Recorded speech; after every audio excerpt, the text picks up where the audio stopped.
এর কত বড় সাহস! হে আমার মাস শেষ লাভে টাকা দেয় না, আমারে বাড়িতে নাইছে টাকা নেওয়ার লাগি। এ মুজাম্মেল, বাসাতে বাড়াও।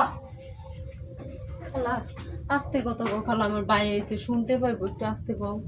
এই শোন, তোর ভাই হোক মন চলে তোর বাবাই হোক, ওইটা আমার দেখার ব্যাপার না। মাস শেষ তোর স্বামী টাকা দেয় না কেরে, ফোন দিলে ফোন রিসিভ করে না কেরে। খালা এলের ব্যবসাটা একটু খারাপ যাইতাছে, এই কারণে খালা দিতে পারতাছে না। দিয়ে দিব খালা। বোন কি হয়েছে রে? খারাপ না ঠিক লাগতেছে গে? ভাই আসলে আসলে তোমাকে জামাই তরকারি ব্যবসা দিতে গিয়া ওনার কাছ থেকে লাভে টাকা আনছে, আমিও সাথে গেছি, আমরা দুইজনে মিললাই ওনার কাছ থেকে 10,000 টাকা আনছি লাভে। এখন এই মাসে ব্যবসাটা খুবই খারাপ যাইতেছে বৃষ্টি বাদলের লেগে, এই মাসে তাই লাভ দিতে পারে নাই, তাই ওরা আপনার কাছ থেকে কত আনছে?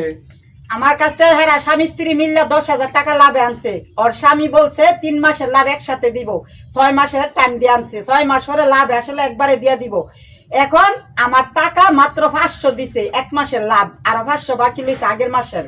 তাই আবার এই চলতি মাসের মাস শেষ 1000 টাকা, মোট 1,500 টাকা আমি লাভ পাবো। আচ্ছা লাগলা আপনি চিকলেন না, আমার কাছে আপাতত 1000 টাকা আছে, এটা আপনি দিয়ে দেই। আর আমার বোন জামাইলে আপনার পাঠাইতেছি, এটা একটা বিট করে দিবেন। হ্যাঁ ঠিক আছে, আমি 1 মাসে লাভ পাইলাম 1000, আর আগের মাসে 500 টাকা বাকি রইলো। আমার যে বাড়িটা লাগে না ঠিক মতো, যে মাসের লাভ আচ্ছা, দিয়ে ঠিক আছে। গেলাম। কি রে বোন, আমার না জানে তোরা সুদের উপর টাকা আনলি, শেষ পর্যন্ত এই কাজটা করলি? কি করবো ভাই কও, অভাবে পয়রা আনছি, কারণ ব্যবসার জন্য আর কোনো কিছু পাইতেছিলাম না ভাই।